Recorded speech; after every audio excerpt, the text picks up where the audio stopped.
Greetings, it is I, Kristina Skye, filling in today for Angel Gold. Angel is away facilitating a retreat in Tulum, so stay tuned for our inner den calls, where I'm sure she will have lots of adventures to share. For today, I will be reading from the new book, Shamanic Leadership. I'm going to be reading chapter 1. This was written by Angel. So I guess let's dive in and see how it goes. Chapter 1, The Sacred Dance, Honoring the Divine Masculine and Feminine Within, by Angel Gold. My story. Come to my house for 2 weeks and see what you think. WTF, I just met this human. I have spent 4 days at a retreat with him previously, and now he wants me to go to a different country to visit for 2 whole weeks during the lockdown? Am I crazy to say yes? I started challenging myself when I asked myself if I was crazy by repeating the mantra given to me by one of my first shamanic mentors. If you are sane enough to contemplate whether or not you are crazy, you aren't. Dropping in and listening to my body, the yes was authentic, and so began my next adventure, marked by my 50th birthday portal. 2 weeks turned into flowing with more yes. As we did the sacred dance, I chose to lean into my omega fields, surrendering and allowing myself for the first time in my life to be consciously led by an alpha captain in the fire service. The wiggles were real, forcing me to surrender to depths I had never swum in.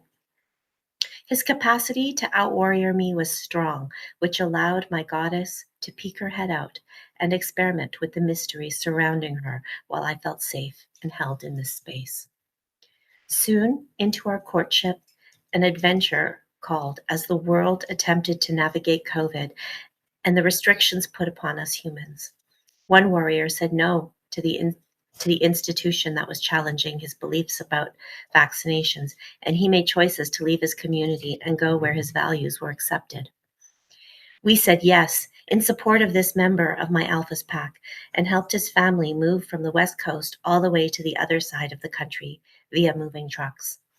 The days turned to nights, and the sun came up and down as we drove across the country, state to state, entering different time zones, realities, and worlds. My consciousness expanded into the stars, sleeping, dreaming, driving, lulling me into lucidity as we covered 33 hours of road, stopping only to fuel and empty our truck and soul baskets. Sleep came easily with the hum of the road, lulling me into dream time. I was on my aunt and uncle's property in the mountains, visiting Uncle Jerry. Man, I haven't seen him in forever. His eyes were as sparkly as the last time I saw him. Was it yesterday?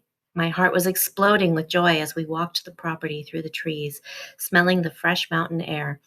He talks about connection with the land through his eyes, with no words escaping his half-shaven face. Memories flash of our most heartfelt moments in this lifetime, reminding me how special this soul was to me in its human form. Sunlight blinds me, searing into my eyelids, forcing my consciousness to wake into the here and now as the sun greets another day. As I sit up, feeling the vibration of the highway beneath my hip, I smile, thinking, what a great visit with Uncle Jerry. Wait a minute, he's been dead for 20 years. My body freezes as I come to full consciousness, looking around my unique environment and processing where I just was. I glance down at my soul basket, reminding myself where I am, who I am with, and what we're doing. I softly run my hands down my arms, leaning into the cozy nest of furry blankets and sacred space created in the cab of the moving truck. A smile greets my face as I look out the window at the passing trees. I'm in my own mitote ceremony, I comment to myself, taking in the beauty of the rising sun. We're helping this family to move across the country honoring their decision not to vaccinate and relocate their 8 children and 2 dogs to the East Coast. Members of the pack are starting a new life and storyline in a different part of the country. These are experiences that allow me to practice unconditional love and stand in my power, supporting humans where they are. The ocean called, and this family answered. We are witnessing wolves stand in their power, honor their internal guidance, and follow their instinct to be of service in a different community. They are not backing down from those who question and attempt to subjugate the husband within his career. We are holding space for his wife as she births her 8th child during the last full moon, as they sell their family home and start packing for their new adventure, simultaneously welcoming a new baby girl into this world. I am an outsider. I am in this truck, moving their life to South Carolina. Here, I have an opportunity to practice full goddess presence, resilience, and an open heart. There is an opportunity to stay expanded in the wife's presence of judgment and unacceptance, as I am the other woman.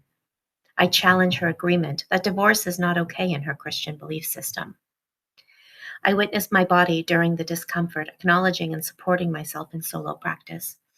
Thankful for the tools provided, I recite mantras.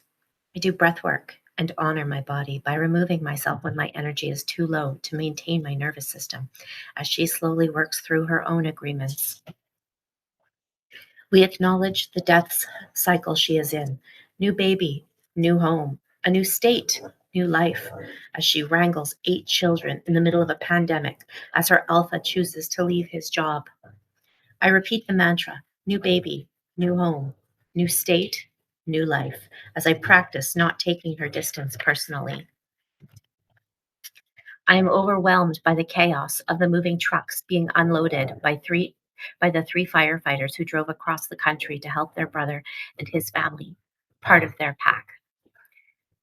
The beach calls to me, the sand between my toes, songs sung by passing birds, the sun sinking into and activating my cells as the waves softly roll into shore alignment. This is sacred ground. Tears fill my eyes as I scan the beach. I could live here. I hear myself speak aloud, heart expanding, anchoring a container of energy, knowing deep within that I will return another day or lifetime to this beach. Or have I just returned? The vibrations of the truck become a welcome initiation deep within myself, allowing and leaning into the stream of consciousness, recapitulating and rewriting storylines where I gave my own power away, sending healing to those timelines and releasing myself from those stories holding me back. I am dreaming, awake, following time with the movement of the sun. What day is it? I feel expansion unlike ever before, embodying the present moment, forgetting there was even a moving truck in the parking lot at the Opryland Resort in Nashville on our one night of reprieve in the process of moving a family. Did we escape the Matrix? I ask as we walk down hallways with no people in them. Stores are closed. Restaurants are dark with no movement. There's creepy silence. And I joke about the fog outside, looking like zombie weather. Are they hiding in here? Where is everyone? Is this simulator just for us at this moment? The carpet in the halls mesmerizes us into a hypnotic state every time we leave our room. I touch the walls as we walk, gazing into the sparkly lights on the ceiling. Is this place real? A noise pulls my attention. Oh, look, there's a human, he sings with the voice of an angel. The soft, downy bed is a welcome change from the bench of the truck. Stretching out, I allow my soul basket freedom and movement as I snuggle into the comfort and darkness of this new space. I find myself drifting off into a previous vision. It is so dark outside.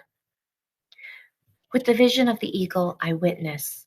This parking lot is expansive in the black of night. The huge building is blocking the wind as the family works to fix the bus-like RV parked against the brick building. There are tubes protruding from the bottom and sides. All are working tirelessly to fix the electrical system and restart the bus so they can carry on to their next destination. One by one, the tubes are untangled, and the cut only one remains. Let's start that one again. One by one, the tubes are untangled and cut until only one remains. Jose slowly walks the perimeter of the bus and joins the family inside. Time stands still as peace and reverence fill the air. Stillness settles into space.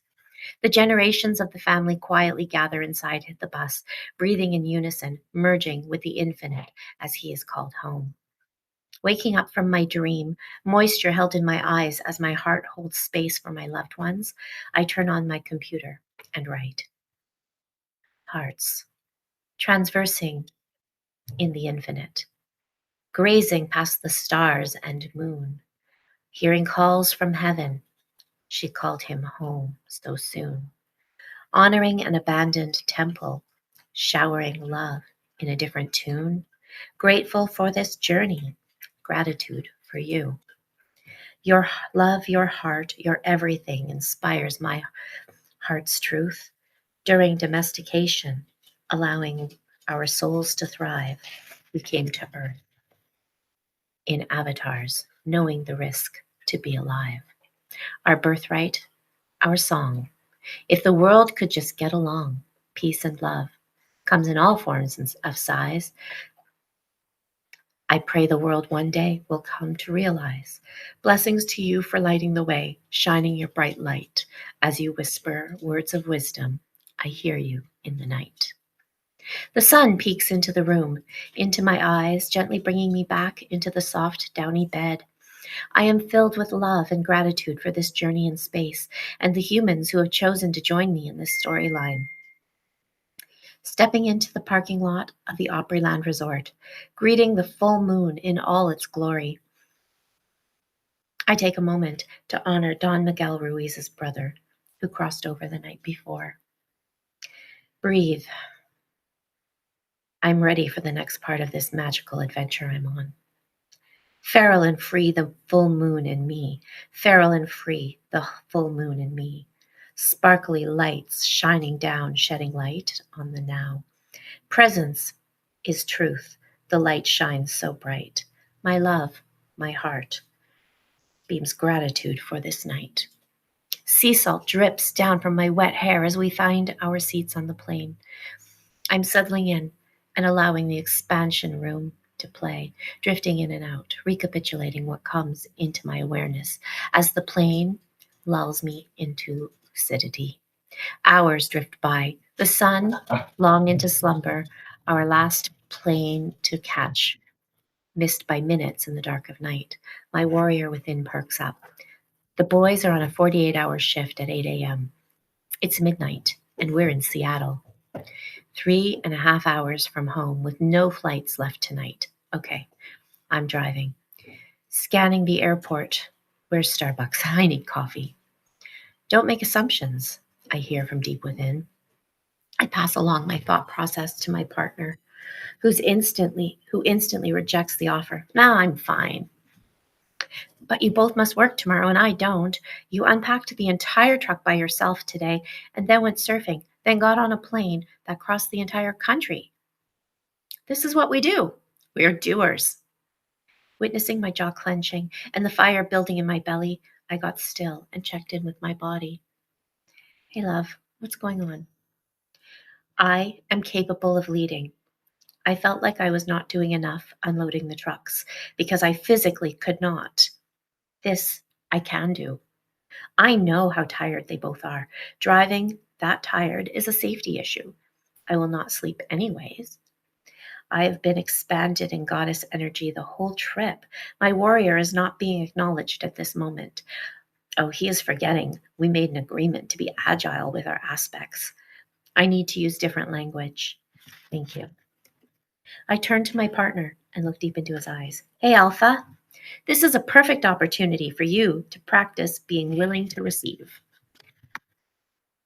An hour goes by as he stands alone in line, getting the rental.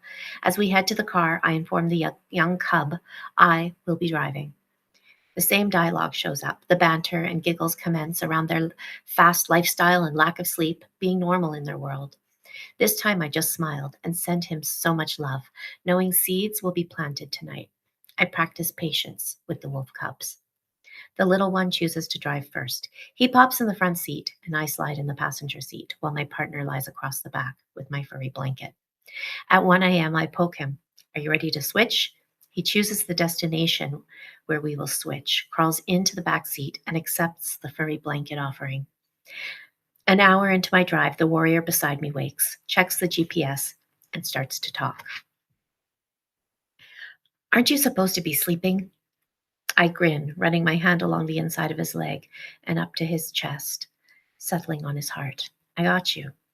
I energetically beam into his weary eyes, witnessing his body surrender and slide into a deep sleep. I pulled into the driveway of the house left behind to drop off the warrior cub at his truck. Stirring, he exclaims, Did you drive the rest of the way home? You brought me to my truck? Awesome! I got you, escapes my lips as he gathers his belongings and waves to my partner as he climbs into his vehicle. See you in a couple of hours, Captain. The alarm clock goes off after 2 hours of restful sleep in our own bed. Thank you for taking care of me, he whispers as he kisses my third eye and leaves to be in service to the citizens of our community once again with his pack.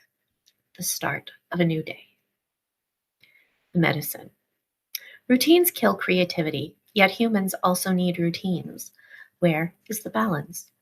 When your routine is so hardwired you slip into autopilot and miss a lot of what's going on around you, your light, awareness, and sensitivities shut down. The art of awareness demands creativity, attention, and intention. Can you undo some of your conscious patterning? Or rather, are you ready to undo some of your conscious patterning? You are wildly capable, and you always have a choice. Start with something little, like brushing your teeth with the opposite hand, or taking a different route to get to work. How about ordering something different off the menu, or choosing a different type of music to listen to? My big undoing experiment was to not drive when I came to Washington. As a powerful, independent single woman for years, being in control of my life was my normal. I chose to allow my partner to always be the one to drive, to be the consciousness, to be alpha and lead. I chose not to memorize the roads and just be in the moment when we were in the vehicles and completely surrender to the experience. I had to train my body to sit with the discomfort of not being in control. I had to train my brain not to try to remember the roads or where anything was and just be in the moment. This was a big ask of me as a recovering controller. Control your environment, control your safety, right? Does anyone else get nervous when someone else is driving? So I chose to stay in the experiment until I became comfortable with just being in the vehicle. Then I started mapping the area and driving myself again. Where can you be more present in your life and shed some light onto some unhealthy patterns that are holding you back? 6 steps to release the snare around your paw. Meet yourself where you are at. Number 2, do not set yourself up for failure. Number 3, choose attainable goals. Number 4, assess and repeat. Number 5, have fun with it. Number 6, share your experience in the group. Remember, the art of awareness demands creativity, attention, and intention. Sharing your intention allows the universe an opportunity to support you in your soul's growth in many magical and mysterious ways. Yay! Mama Willow is so proud of her wolf cubs and loves to post their works of art on our den walls. You deserve to be seen, you gorgeous ray of light. You can find my contact information at the back in the About Author page. So that was Angel's first chapter in Shamanic Leadership.